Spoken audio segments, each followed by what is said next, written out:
be free.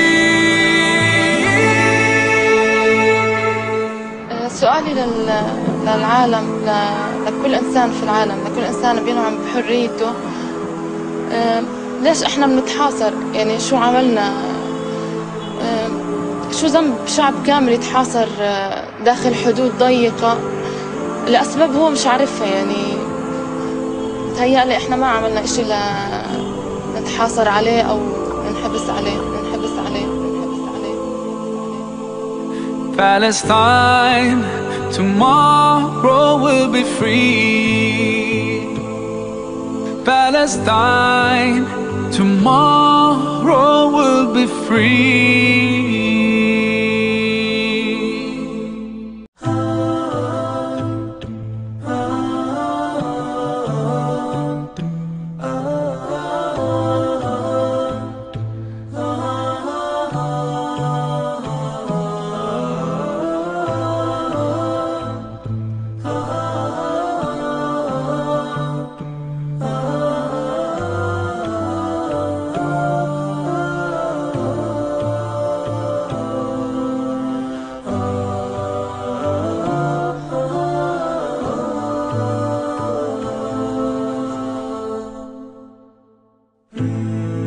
Every day we tell each other that this day will be the last, and tomorrow we all can go home free, and all this will finally end. Palestine, tomorrow will be free.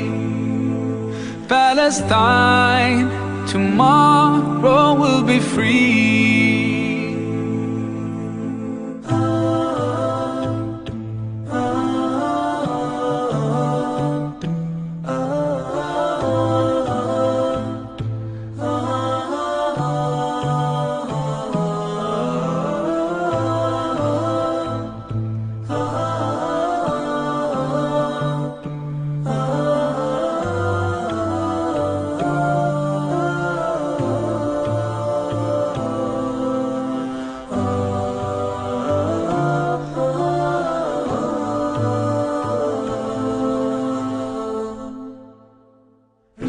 No mother, no father to wipe away my tears. That's why I will cry. I feel scared, but I won't show my fears. I keep my head high, deep in my heart. I'll never have any doubt that Palestine tomorrow will be free. Palestine, tomorrow will be free. I saw those rockets and bombs shining in the sky, like drops of rain in the sun's light, taking away everyone dear to my heart, destroying my dreams in a blink of an eye. What happened to our human rights? What happened to the sanctity of life and all those other lies? I know that I'm only a child, but is your conscience still alive? Oh, yeah. I will caress with my bare hands every precious grain of sand, every stone and every tree. 'Cause no matter what they do, they can never hurt you. 'Cause your soul will always be free. سؤالي للعالم، لكل إنسان في العالم، لكل إنسان بينعم بحريته، ليش إحنا بنتحاصر؟ يعني شو عملنا؟ شو ذنب شعب كامل يتحاصر داخل حدود ضيقة لأسباب هو مش عارفها؟ يعني متهيألي إحنا ما عملنا إشي نتحاصر عليه أو ننحبس عليه. Palestine, tomorrow will be free. Palestine, tomorrow will be free.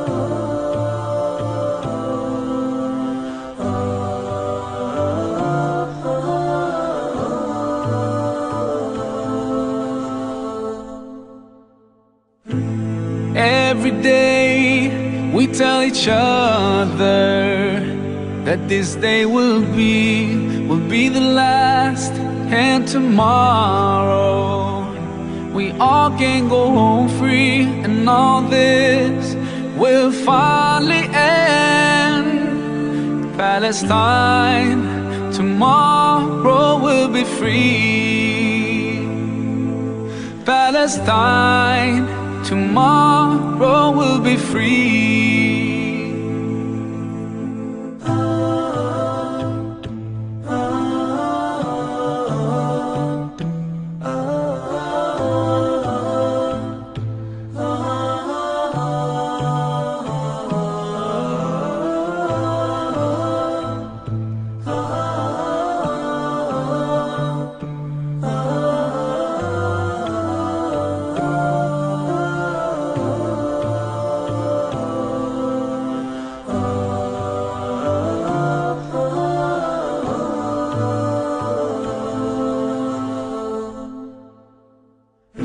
No mother, no father to wipe away my tears. That's why I will cry. I feel scared, but I won't show my fears. I keep my head high, deep in my heart. I'll never have any doubt that Palestine, tomorrow will be free. Palestine, tomorrow will be free. I saw those rockets and bombs shining in the sky, like drops of rain in the sun's light, taking away everyone dear to my heart, destroying my dreams in a blink of an eye. What happened to our human rights? What happened to the sanctity of life and all those other lies? I know that I'm only a child, but is your conscience still alive? Oh, yeah. I will caress with my bare hands every precious grain of sand, every stone and every tree. 'Cause no matter what they do, they can never hurt you. 'Cause your soul will always be free. سؤالي للعالم، لكل إنسان في العالم، لكل إنسان بينعم بحريته، ليش إحنا بنتحاصر؟ يعني شو عملنا؟ شو ذنب شعب كامل يتحاصر داخل حدود ضيقة لأسباب هو مش عارفها؟ يعني متهيألي إحنا ما عملنا إشي نتحاصر عليه أو ننحبس عليه. Palestine, tomorrow will be free. Palestine, tomorrow will be free.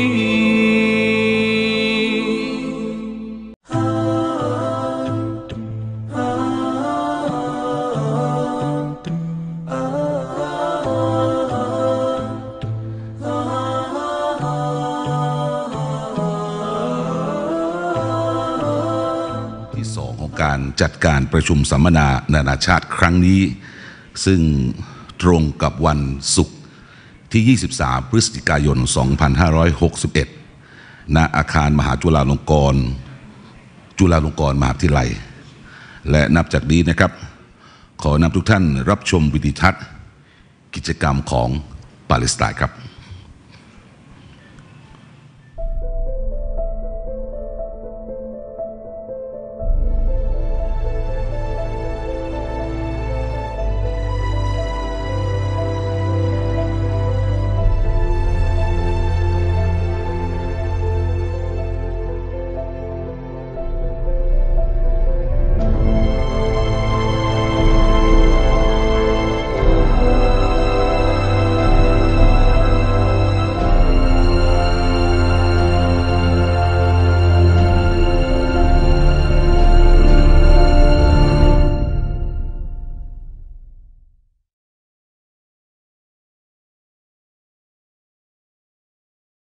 Palestine went from this to this, and it didn't happen overnight. Up until the early 1900s, Palestine was part of the Ottoman Empire, a religiously diverse land where Muslims, Christians, and Jews lived alongside each other. Then, things begin to change, with the start of the Zionist movement in Europe calling for the establishment of an independent Jewish state, ideally in Palestine. The first wave of European Jews start to immigrate. By the end of World War I, the Ottoman Empire collapses and Palestine is under British rule. It's 1917. Britain declares its support for a Jewish homeland in Palestine. The number of Jewish settlers grow, fueling tensions between the Arabs and the Jews. The violence between the two sides caused Britain to bow out and let the UN take over.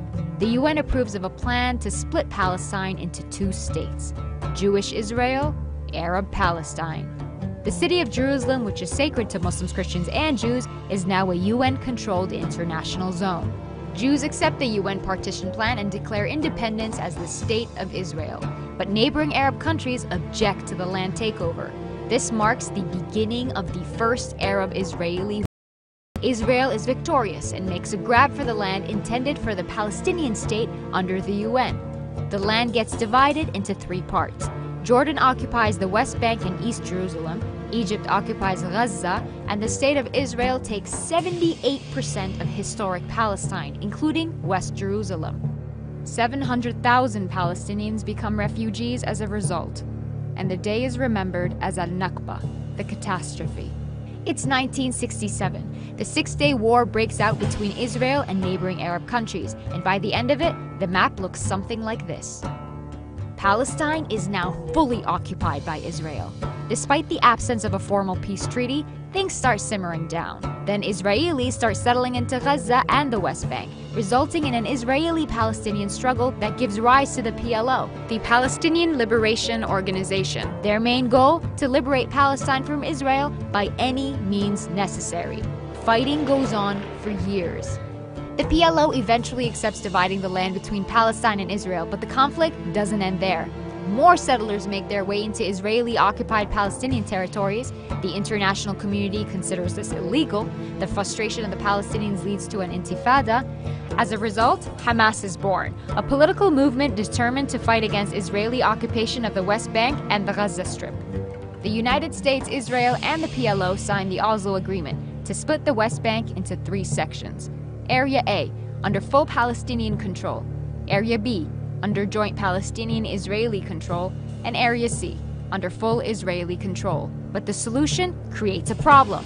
Area C contains the majority of West Bank's agricultural land, water, and minerals. Palestinians have limited access to these. Further peace talks prove unsuccessful.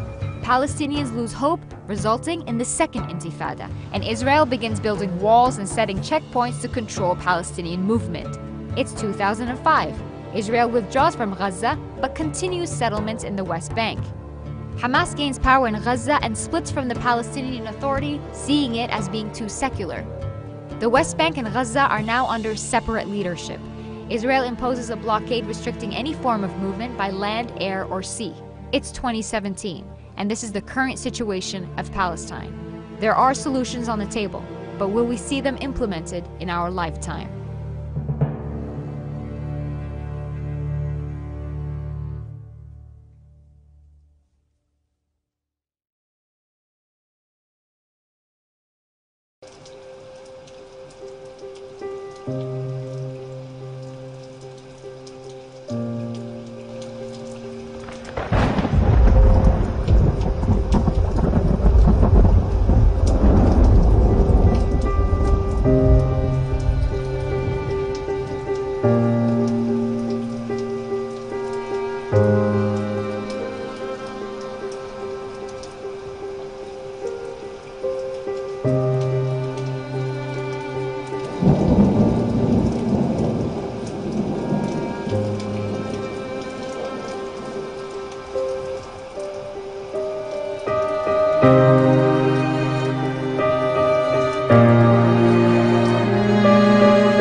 USAID has given more to Israel than it has to any other country in the Middle East, helping to build libraries, medical centers, and universities.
Philistine, Philistine, Philistine, Philistine, Philistine, Philistine, Philistine. ซึ่งเห็นถึงความโหดร้ายของยิวซาอนิสต์และรัฐก่อการร้ายอิสราเอลและขอต้อนรับทุกท่านเข้าสู่การประชุมสัมมนาทางวิชาการนานาชาติเรื่องวิกฤตปาเลสไตน์อดีตปัจจุบันและอนาคตซึ่งวันนี้ตรงกับวันศุกร์ที่ 23 พฤศจิกายน 2561 อาคารมหาจุฬาลงกรณ์มหาวิทยาลัยครับ Bismillahirrahmanirrahim. Alhamdulillahi Rabbil Alamin. Wa bihi nasta'in. Wa la hawla wa la quwwata illa billahi al-aliyyil azim. Good morning, ladies and gentlemen. Welcome to the second day of the International Seminar on Palestine, Past, Present, and Future. And what we have just witnessed is a very revealing video presentation that probably has shown you the unspeakable terror caused by the, how can I say it, the terrorist state of Israel, of Zionist Israel, I can put it that way. I think that set a very good tone for, good is not the word perhaps, the right tone for what we're going to be discussing about throughout the course of today. And we're going to start with the first speaker.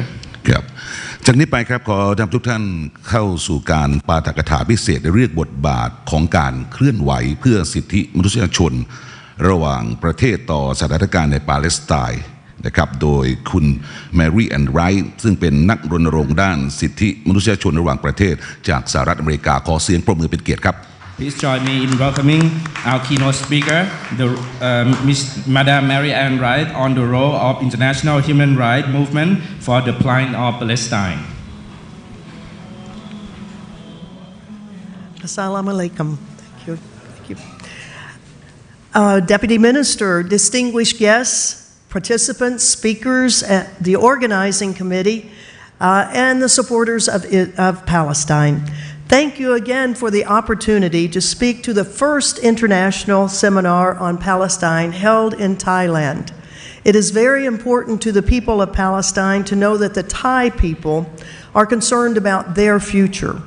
I have already learned much from these previous speakers and look forward to hearing more today. I hope my presentation will be useful to you as you decide how you can best be in solidarity with the people of Palestine. Could we have the first slide? And the next slide.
is wreaking such havoc on the lives of Palestinians. And the use of this white phosphorus, which is illegal by international law, and also other weapons that were used from the United States as Gaza becomes the laboratory for the testing of war implements. War implements, including a bomb that was used for the very first time on human beings in Gaza, a bomb furnished by the United States called the Dense Inert Metal Explosive Bomb, the dime bomb, that will have propellants that cut through people's arms and legs, all coming from the United States, given to the state of Israel. A second slide, please. And this is what we saw. We saw in 2009 the horrific destruction that was done. Next slide. A woman sitting on the base of the home that used to be hers. And then the next slide. We saw the level of destruction was horrific. As you remember, that there were 1,340 Palestinians that were killed, and tens of thousands were left homeless. We committed ourselves to return to Gaza, to bring persons from around the world to return to their homes and talk about the conditions in Gaza and the need for international pressure to stop the Israeli blockade of Gaza. We brought 6 delegations into Gaza in 2009, the first on International Women's Day, and we ended 2009 with the 1,350 persons from 55 countries coming to Cairo, Egypt, planning on going to Gaza for 48 hours to participate in the Gaza Freedom March, which you see here. And you also see the photograph of some of the activists from 55 countries that had come into Egypt, taking the Palestinian flag up to the pyramids, putting the flag on the pyramids for 3 days in a row. Well, it turned out the Egyptian government did not let our delegation go into Gaza, which they had originally promised. They ultimately allowed only 100 people in 2 buses to go, but the remainder of the activists stayed in Cairo and held protests at the Egyptian Foreign Ministry, the U.S. Embassy, the Israeli Embassy, the United Nations, and many other places where ordinary Egyptians would have been arrested if they had done so, and particularly going up on the pyramids with the flag of Palestine. The Egyptians would have been arrested for doing that. But as internationals, we were able to do that. And that's one of the points I want to make. We as internationals are able to do things that Palestinians themselves sometimes are unable to do. So it's our responsibility to work as internationals for Palestine. And then the next slide, please. Since 2009, there have been Israeli attacks in Gaza in 2012 that killed 105 Palestinians, and then the 51-day attack in 2014 that killed 2,300 and left 50,000 homeless. If we could have the next slide, please. Next slide. Could we have the next slide? Here's the one of the pictures of the horrific 51-day attack of Israel on Palestine, on Gaza. And then the next slide, please. Next one. Next one. Okay. Next one. Next one. No, one more. No, back. Back. Back. Yes. And now in 2018, every Friday since the middle of March 15th, Palestinians in Gaza have gathered at the fence that is the border with Israel in the Great Return March. And then the next slide. Israeli snipers have killed over 200 Palestinians and wounded over 16,000 who are demanding that the blockade of Gaza end. The next slide. And here we see tear gas being rained upon the Palestinians at the fence, tear gas that comes from small drones. And next slide. And here we see some of the young people that have been purposefully targeted Not killed, but targeted for their legs to be blown off. If we go back, okay, now one forward. And here we see some of the young people that have been injured in this with mangled legs that need amputations. And next slide. And more of them. 21 leg amputations at this stage. Next slide. Next one. I was in Istanbul a month ago at the Global Coalition for Al-Quds in Palestine, and I met 2 young men whose legs had to be amputated because of the Israeli gunfire. An organization in Istanbul is treating 64 persons from Gaza with amputations and other severe wounds, a symbol of international cooperation to help people in Palestine. Next slide. The role of international human rights movements for Palestine, in my opinion, is number 1, to document human rights abuses, and then to educate the international community about what's happening in Gaza and the West Bank, and then to advocate for action. Many organizations are involved in these efforts. I will name some of these organizations, but there are many, many more that I will not be able to name. Next slide. We'll document some of these. We have the Center for Human Rights, the Palestine Center for Human Rights, and each one of these have documents that you can go to find out what has happened day by day by day in Gaza and the West Bank. And the next slide. The Al-Mazan Center for Human Rights that's in Gaza, and Adala that is in the West Bank. Next slide. And Al-Haq, which is in Ramallah. Next slide. And Bet Salam, which is an Israeli human rights organization that works for Palestine, that documents, while in Israel, they are documenting what is happening in the West Bank and in Gaza. Next slide. And then from last night at our dinner, we were reminded that the prisoners that Israel has, Palestinian prisoners, that there is the Prisoner Support and Human Rights Association that keeps track of the numbers of Palestinians that are in Israeli prison. Next slide. There are over 5,500 adult Palestinians who are imprisoned, and over 238 Palestinian children, minors, that are in Israeli prison, primarily for throwing rocks, Next slide.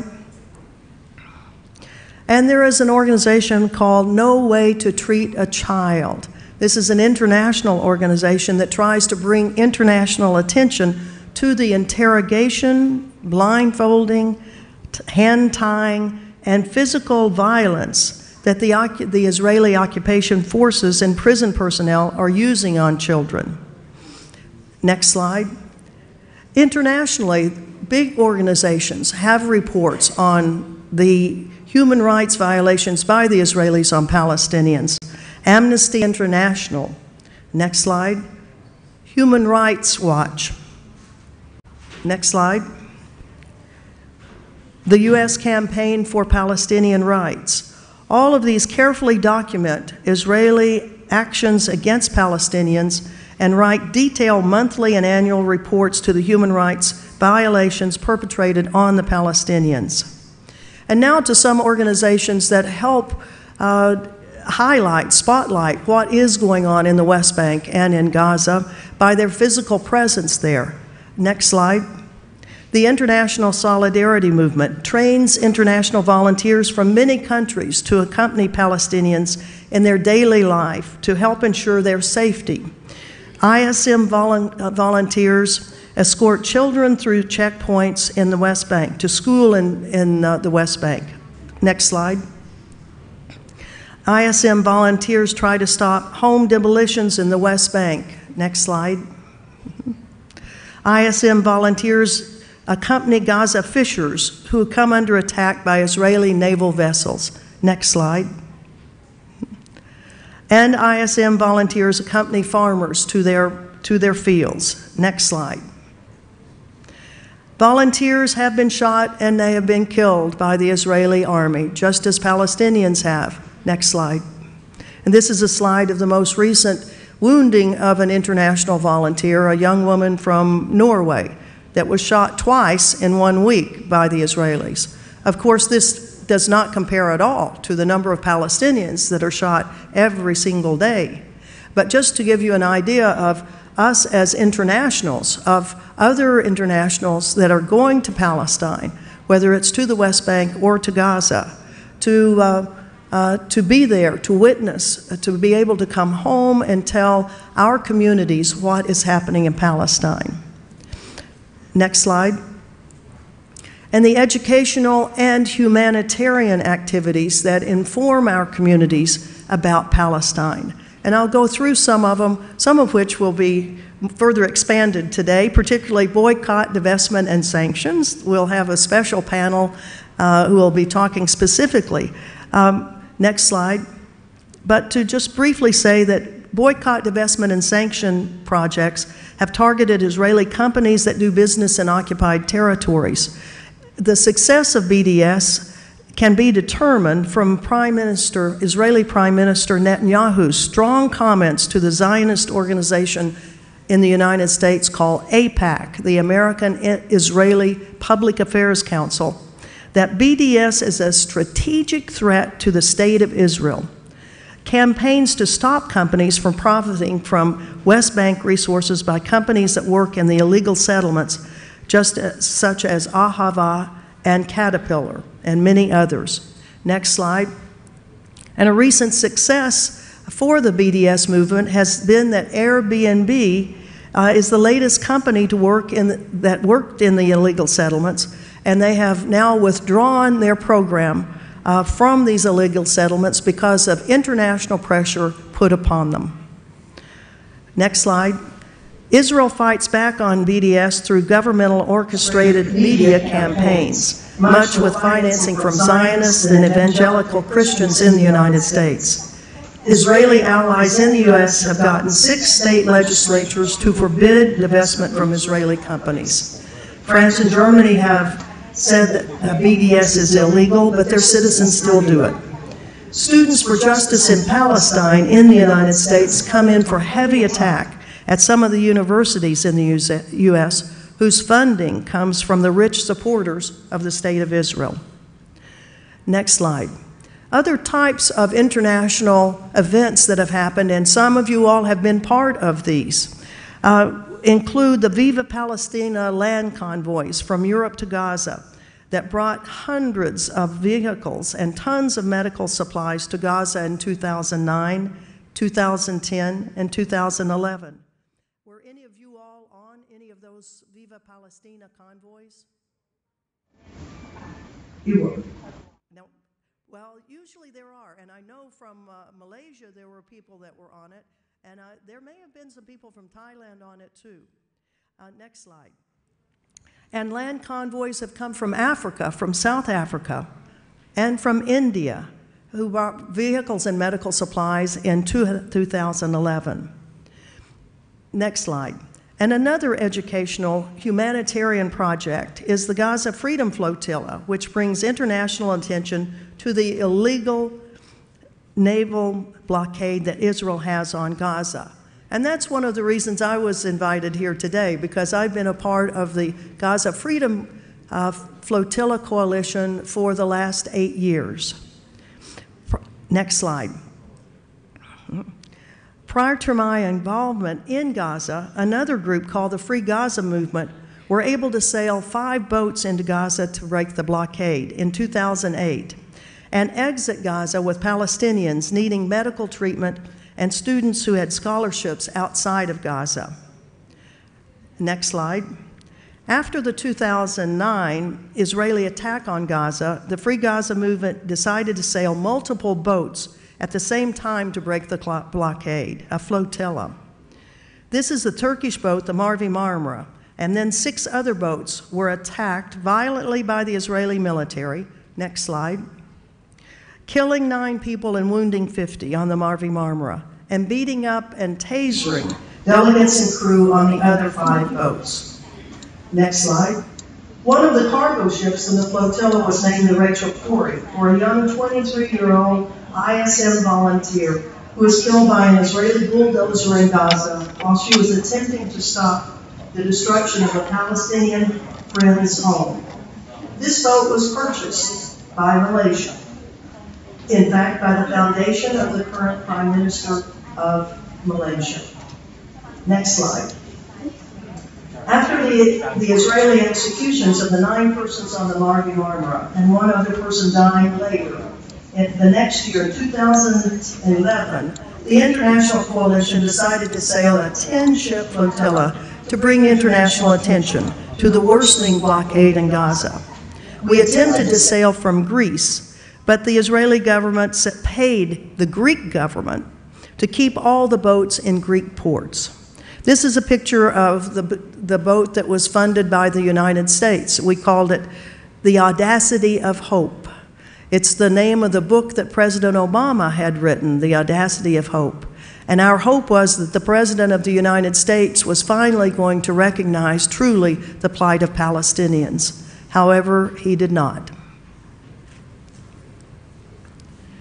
Later in 2011, 2 of the boats that were in Greece quietly left Greece and went to Turkey, and in November of 2011 sailed to Gaza and were stopped 40 miles off Gaza.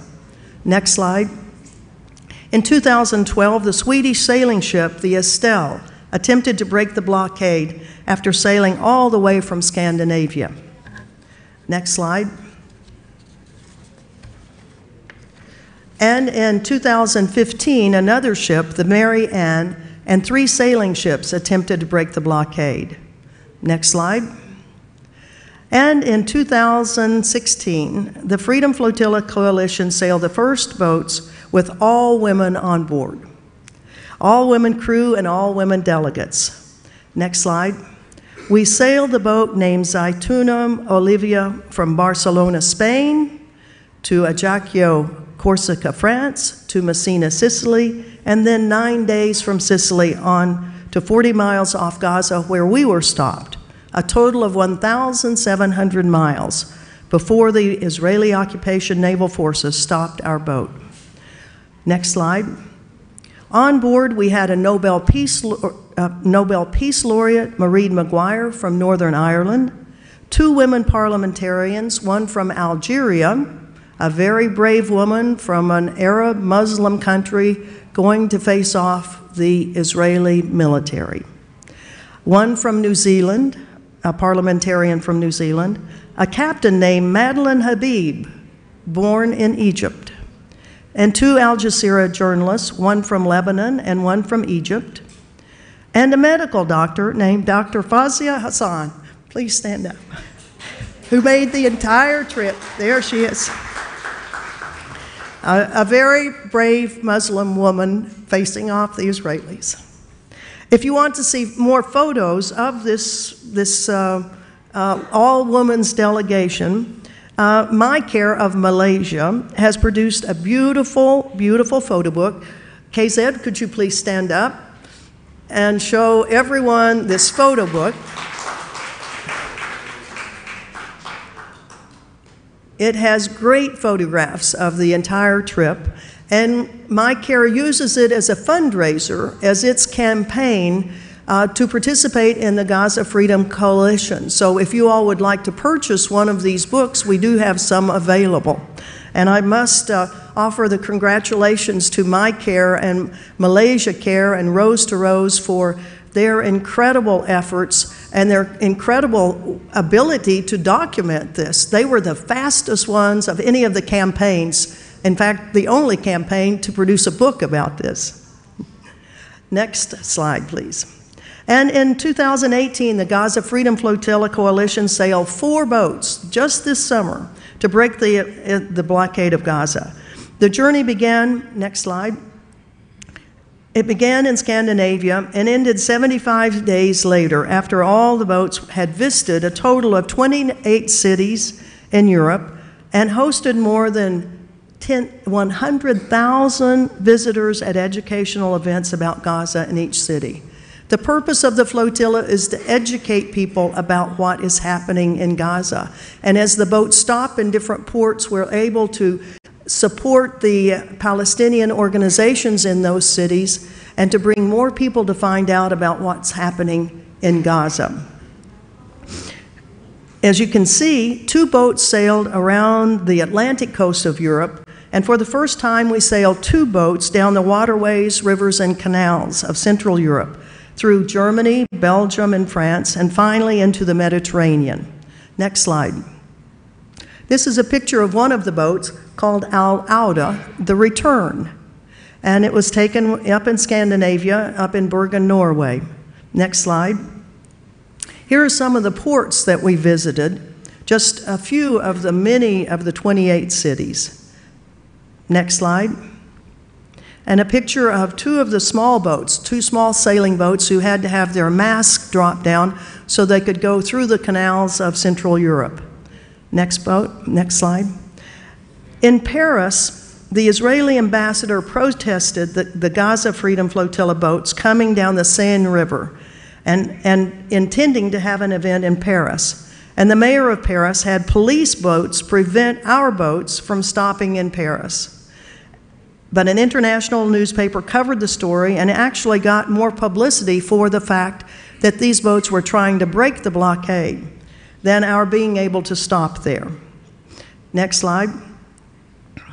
2 of the 4 boats ended up sailing the final 1,000 miles from Sicily to 40 miles off Gaza. The other 2 boats had mechanical problems in Italy and could not make the trip. Next slide. This boat, again, is called Al Auda. It looks a little different from when it was in Norway. As you can see, it's been painted. The front of it has 2 eyes on it. The top has painting. In every port that we visited, we had local artists that came to paint some vision of Palestine. And we should have another picture book of all of those paintings because they're just remarkable and show from all of the cities in the international communities we visited how deeply people are responding to the plight of people in Palestine. Next slide. Here's a picture of the 22 people that were on board the Al Auda, including a delegate from Malaysia on that final trip. And next slide. This is the other boat. This is called the Freedom. The Freedom. And there were 12 people on that boat. Next boat. Or next slide. This is one of the graphics. I don't know if you know this man, Carlos Latouf. He has drawn some of the most remarkable graphic images of the plight of Palestinians, and this is one of them, of the Freedom Flotilla coming to break the chains of Gaza and the monster, the Israeli military trying to stop it. Next slide. We carried 114 boxes of medical supplies for Gaza, worth over 15,000 euros. 5 months after the Israelis stole our boats, took our boats, arrested the people on board, took them to Israeli prison, and then deported them, all 44 of them. The Israelis still not have allowed the medical supplies to go to Gaza in violation of their obligations to provide humanitarian supplies because they are the occupying power. Next slide. And I also want to recognize another flotilla that came right here from this region. The flotilla from Malaysia that sailed to Myanmar, through Myanmar up to the Rohingya in Bangladesh. Let's have a big round of applause for that. It was, as I understand it, it was a boat that took 200, please stand up as an organizer. Please, Doctor, please stand up. From the Muslim Consultative Council on Islamic Organizations in Malaysia. This ship sailed for 30 days with 281 people on board and 200,000 tons of materials that finally went to the Rohingya. So another sign of the type of that we can do from the international organizations to help people in need, whether they be in Palestine or whether they are in Bangladesh as the Rohingya. Next slide. And just to kind of end, I want to mention all of the national campaigns that we have that are a part of this Gaza Freedom Flotilla. Thank you.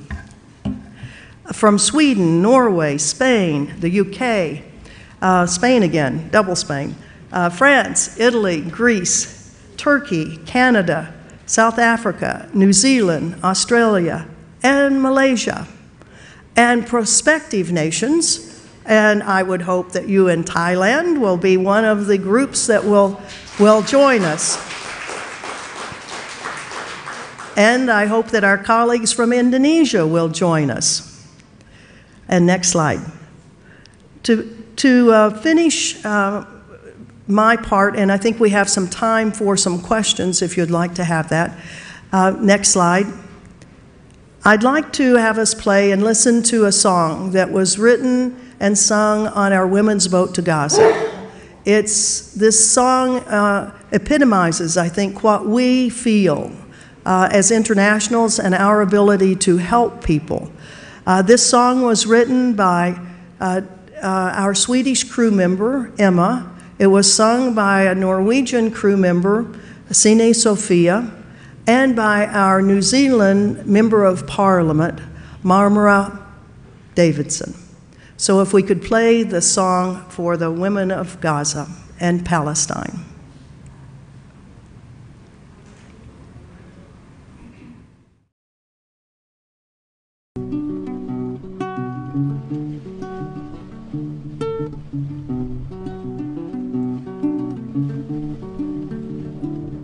We anchored up and sailed out from the shore of Spain. Our boat Zaytuna, Olive is her name. And Olive is the symbol of a faraway place to which we steer our course across the waves. We are 13 women here to sail with peace in our hand towards our sisters in this foreign land. To and from many different corners of this world we have come to bring to you the freedom of a song. We will sail for your freedom, our sisters in Palestine.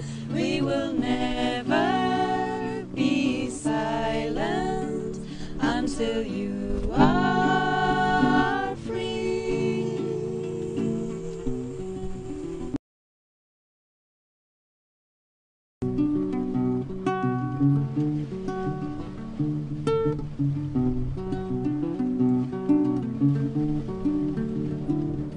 We anchored up and sailed out from the shore of Spain. Our boat Zaytuna, Olive is her name. And Olive is the symbol of a faraway place. We are 13 women here to sail with peace in our hand towards our sisters in this foreign land. To from many different corners of this world we have come to bring to you the freedom of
So that is the motto of the Gaza Freedom Flotilla, that we will continue to sail until Palestine is free. So we invite you to join us in 2020 for the next flotilla.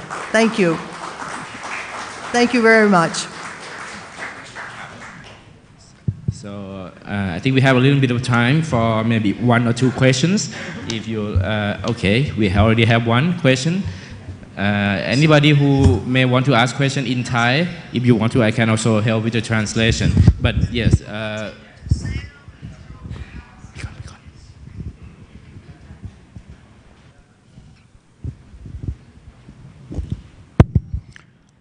Good morning, Sawadee Kap, Ms. Wright. My name is Imtiaz Muqbil. I'm a local journalist, and I'll be speaking in a few minutes from now. Given your distinguished career as a diplomat with the military, I would be very keen to know what what impediments you face in mainstreaming some of this alternative policy approach within the policy, within the official policy thinking of the United States. Finance, other things that you mentioned, the impact of the lobbies. But why is it so difficult to bring some of these out into the mainstream of American policymaking? Yes, it is very difficult to bring this out into mainstream because we have a government that is paid off by the lobbyist of Israel. Every political candidate in the United States is approached by lobbies from the State of Israel and supporters of the State of Israel in the United States, where they be rich Jewish people or rich evangelical Christians. And they tell the people running for Congress, if you don't vote for Israel, we will make sure you will not be reelected. They tell the presidential candidates, every presidential candidate we have ever had takes money from the Israeli lobby. And if you look at our media is owned in great measure by people that are supporters of the State of Israel, no matter what criminal acts Israel conducts on the Palestinians. So it's very difficult for us as supporters of Palestine to have our voices heard. So we try desperately in our local communities by having all sorts of events that talk about the issues, that talk about the daily plight of Palestinians, that talk about the great return march that's going on right now. And we try to get this into our mainstream media. But as you can see from international CNN, international Fox News, it's still very heavily dominated by the Israeli narrative. So we have a very difficult job. I, as a former U.S. government employee, both in the military and as a diplomat, I try to use that status as a way to go into groups that normally would not listen to the plight of Palestinians. But I do get invitations based on my previous experience with the United States government to be able to go talk about U.S. policies that I do not agree with. Sometimes it surprises the organizations that have invited me to speak, some of the things that I say. In fact, I was just in Pakistan last week, speaking at the National Defense University, the senior military and civilian government school in Pakistan, a place where in the United States, my own defense university, National Defense University, of course, would never ask me to come to speak because I am so critical of so many of the U.S. Foreign policies. But in Pakistan, they invited me because they knew I was going to be critical of some policies that affect them in Pakistan. But it is very difficult for us. But we are determined because our government is a major part of the problem for Palestinians. Thank you. Thank you. มีไหมครับอีกสักหนึ่งคำถามครับเอา2คำถามนะครับ Hello. Thank you, madam. My name is Mukhlis Usman. My question is the lobbyists in U.S., as you are the U.S. citizen, how about the information of these lobbyists in U.S. have been widely known to American or not? Or how deep they go through the American citizen, common people? Yes. Well, of course, most Americans don't know this, and that's one of our jobs, is to keep talking about it, keep raising it. However, as the lobbyists become more blatant, they become more, and particularly under the Trump administration, the Israeli lobbyists are not really trying to hide anywhere. And so more and more on the major media, we're seeing the faces of the people that are funding the campaign in the United States to support Israel. The very rich, like the Adelsons, the big casino owner in Las Vegas, who has donated hundreds of millions of dollars to the state of Israel's media campaign. The wife of Mr. Adelson just last week was given the Presidential Medal of Freedom by President Trump. And all it was a payoff, this very prestigious medal, because that family had donated hundreds of millions of dollars to the Republican Party and to the media apparatus of the State of Israel. So when that happened, we were able to get a little more publicity on the fact that the mega rich are funding all of this. And also, when you saw the pictures of the U.S. Embassy being moved to Jerusalem, and you saw all of the people from the United States that were sitting on the front row at the embassy ceremony, those were the very rich. Those were the very rich that are paying for the U.S., in the U.S., the campaign to support the State of Israel. So every now and then, if those visions come, and it's up to us as activists to use that information as we go out and talk in our local communities about what is happening in the West Bank and in Gaza. Thank you.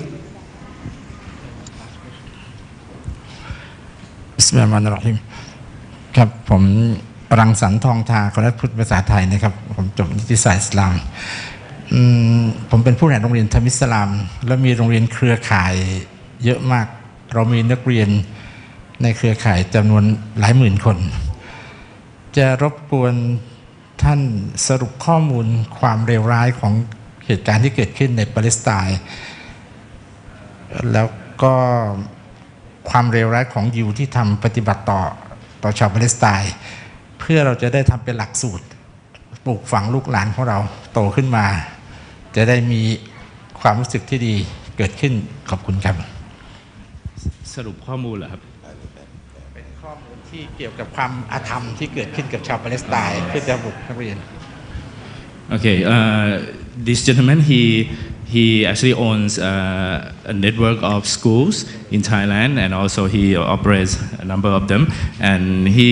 is determined, having heard so many interesting facts and figures from you today, and he is determined to bring along all this information to put together some kind of a curriculum to be taught in the schools, so that and if you have some materials that you can provide for him, he's happy to take them and trying to put them into curriculum for teaching his students, so that they get better awareness of what's really happening on the ground in Palestine. Wonderful. That is excellent, and we would like to work with you to provide you some resources that you can use. There are curriculums already developed for teaching the history of the Palestine Mandate and the history of Palestinians, and we would be very honored to help you get those materials. And anyone else in the audience that would like to have materials, we can certainly furnish it to everyone.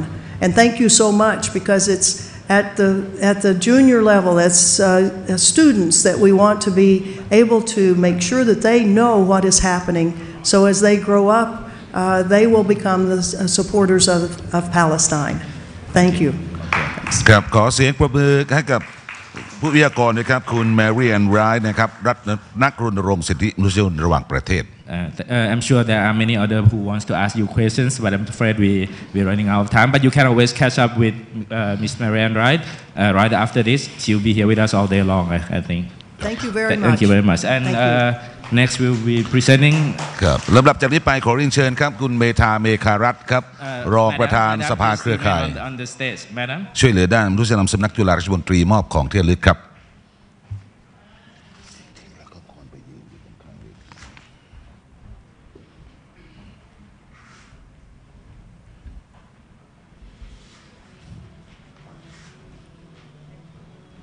ของที่ระลึกอ่ะ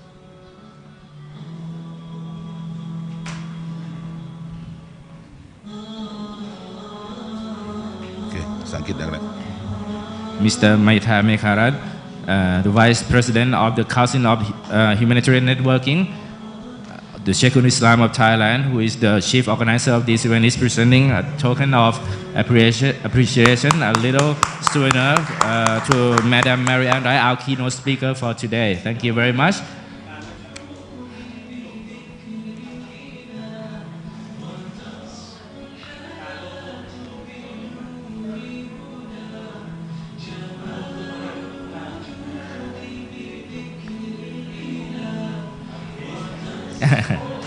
Very wonderful.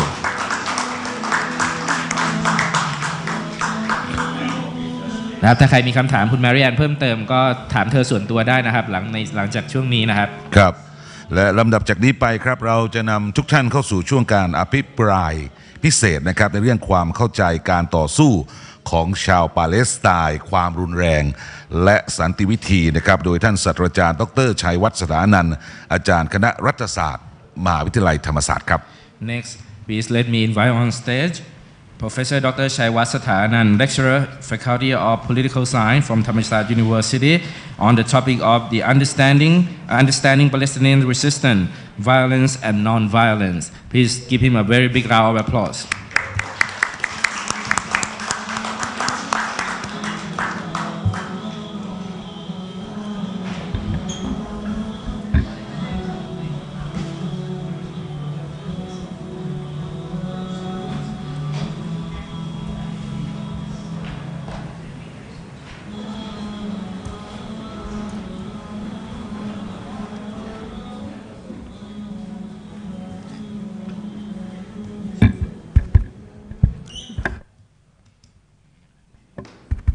Bismillahirrahmanirrahim. Qala rabbi shrah li sadri wa yassir li amri wahlul 'uqdatam min lisani yafqahu qawli. Assalamualaikum warahmatullahi wabarakatuh. I rarely feel humbled when I come on stage and give a talk, but this morning I do, because I have to give a speech if Ajahn Khotom would stop talking, because I have to give a speech after Madame Enright. And I feel humbled by her activity, by her courage, by all the things that she had done for not only the Palestinians, but all of those who love rights and want to live free in this world. I truly appreciate what you have done. So what you will hear next will be something, very small and comparable to what she has shared with us this morning. Because I'm just an academic and I just want to share with you some of my thoughts on the issue of violence and non-violence in Palestine.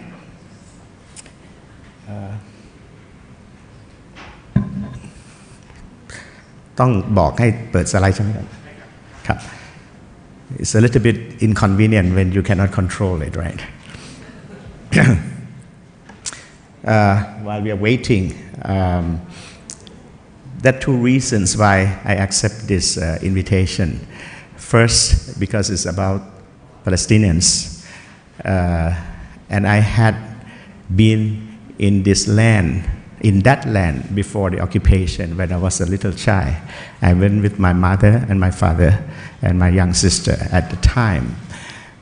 Second, because for the Institute of Asian Studies, I think I was the one who first wrote an article on Palestine because at the time there was the yearly Asia, yearly Asia Raipi for those of you.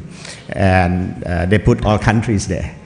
And at that time I had to argue that I wanted to write about Palestine because it's not a country, it's a people. It's something there at that point. That was a long time ago. So can we have the slide? เปิด PowerPoint ได้ไหมครับ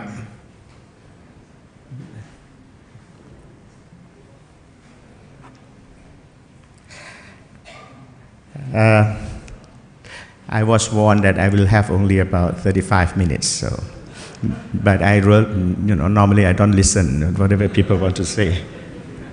That I will, in your honor. Okay.